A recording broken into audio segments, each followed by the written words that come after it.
Thank you, Patrick. I've also taken the bold move of abandoning the PowerPoint. So you might have to put up with some ad-libbing and reading from notes.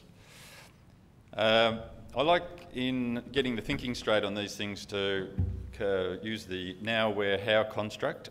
The idea that we have a certain set of circumstances that rule our life at the moment, have a think about where we want to be in the future, and then look a little bit specifically at how we might go about doing that. I'm embellishing a little bit here, but so far as I'm concerned, at the moment, the Australian seafood business is generally poorly organised, politically weak, and with little social capital, and that's despite regularly scoring in the top contenders for best managed fisheries in the world. We're viewed potentially by the broader community as being either associated with a romantic bygone era of rugged souls in small boats braving the elements to feed the nation, or worst, a rapacious bunch with no regard for the environment, hell-bent on the dollar at all cost with little care for the future. We're generally not being good marketers or developers of brand. We've got little brand loyalty and recognition at the consumer level. Our markets are consolidating, and we've seen increasing role of supermarkets in the way we sell seafood in this market. And if we want to deal with any volume, we have to deal with those two big retailers. We cop our fair share of unfair press, but to be fair, there's a number of our peers who openly break the rules and bring us all into disrepute. The consequence is for the industry to find itself a pretty easy target for NGO criticism. We're often on the back foot with regulators, misunderstood by policymakers, practically irrelevant to customers, and perhaps most importantly, ignored by the best and brightest of our youth when it comes time to choosing a career. It also means that we're struggling for new investment, and banks can be wary of an exposure to the sector. An important feature that, in my view, relates to where we're at, and this is sort of a little bit of David Carter's social commentary, but it feeds to the 24/7 nature of news, and we've heard and seen a lot of that. But increasingly, information comes to us as headlines or tweet-size messages that doesn't get a lot of analysis, and as a result, journalists, if they're scoping a news story, they'll spend 10 minutes on Google, and if you Google sustainable seafood today, the page that comes up is filled with references to WWF, AMCS, the Environment Department gets a rating, the seafood chooser guides are all featured prominently. So NGOs like Get Up and Pew Charitable Trusts have become very skillful in managing this space and can harness sizable online support base and effectively swamp corporations, media outlets and politicians with reaction to issues which very quickly and with little recourse to the accused can get seriously out of hand. The obvious one in recent history is the live cattle business. But we're now in a world where the internet's facilitated this kind of high-speed democracy, and the power in large parts shifted to people and individuals or groups of people with a particular interest. And we've also seen that power promulgated through the citizen journalist sort of thing. So anybody with a smartphone, if you happen to be in the middle of the Arab uprising, you can play your role in the downfall of a government or an industry, or affect opinion in ways and at a speed which was never seen possible before. So as a result, we've seen corporations and governments, and Amina's talked about this already this morning, kind of listening to this online democracy, responding and monitoring the mood and the dialogue, and developing products and policies that suit. And so they're kind of reverse engineering this thing. It's it's not sort of top-down leadership. This is what's going on. This social democracy, this kind of kind of accepted wisdom is bubbling up. So that's kind of a context, my own twisted version of where we are now. Quite simply, where we want to be is, with my industry hat on, clearly want to be part of a successful industry, an element of Australia's rich and diverse economy.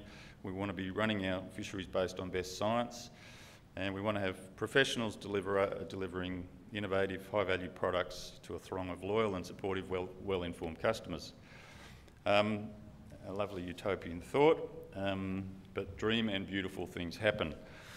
So how do we get there? In my view, the eco-label is an important part of the how in this debate.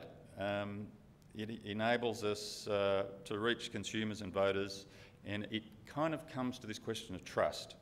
And I think consumers are generally wary of anyone with a vested interest, and that includes government and industry. And again, Armina talked about the need for their certification to be third party. And that leaves the NGO sector to a large part as arbiters of this trust, as wielders of this power. And you might argue that they too have vested interests, but that's a debate for another day. But both Woolworths and Coles have when they've made sustainability announcements, have not gone to government or industry. They've gone to an NGO in the case of SFP for Woolies or WWF for Coles, and both of them have endorsed the Marine Stewardship Council.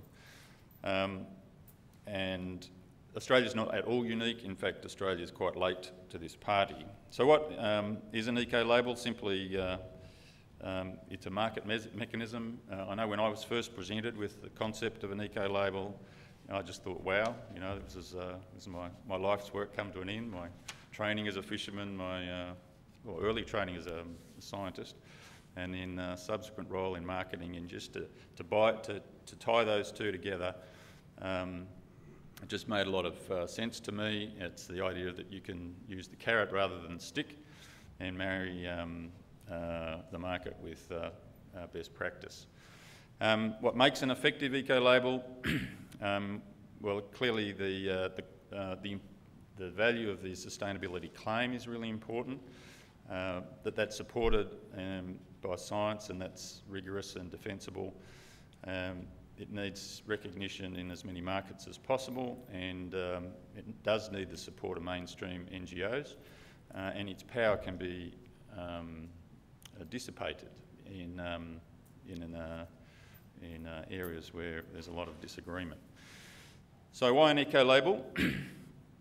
With the right credentials, as I've touched on earlier, it can be a really powerful tool for communicating to consumers and stakeholders, and it's doing that in a way that's just not possible for industry.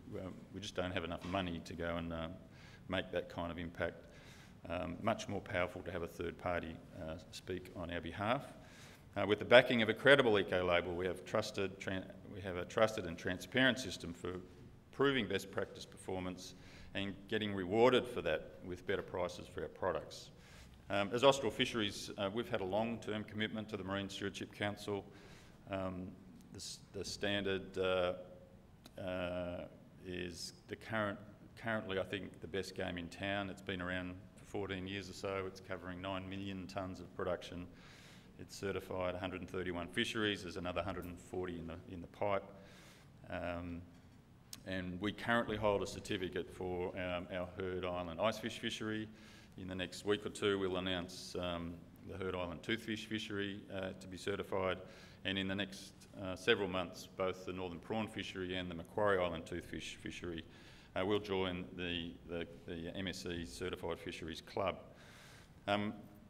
It's a big investment on our part, but with the logo at our back, I believe we can hold our head high, and we can vigorously and authentically defend our fisheries against ill-informed criticism or attack. It adds to the security of our resource access, increases social capital, improves sustainability outcomes, builds confidence with crews, banks, shareholders and customers. And whilst the brand recognition for the MSC is currently still low in this market. There are other European markets where consumers, at a rate of almost 1/3 of the populace, are familiar with the familiar blue fish tick logo, and that's improving rapidly. That's not to say that the MSC's for everyone. It's expensive to achieve and own, and because of that, smaller fisheries would have a lot of trouble justifying that. For these fisheries, a simpler, context-sensitive approach is required, and I think some of the fisheries improvement programs and some of the ABARES stuff, I think, has application. But say, from our business's point of view, we've clearly backed the MSE, and that's an important part of staking our claim in the sustainable seafood space. But to conclude, and I was keen to keep this short because I'm also keen to have a very vigorous question and answer session later. The eco-label is an excellent way of dealing with the many public perception challenges that this industry's faced. It's a tool for our times and recognises that a heightened social consciousness is evolving that demands transparency and punishes inauthenticity. And from my point of view, the train has left the station. Our customers have spoken. Thank you.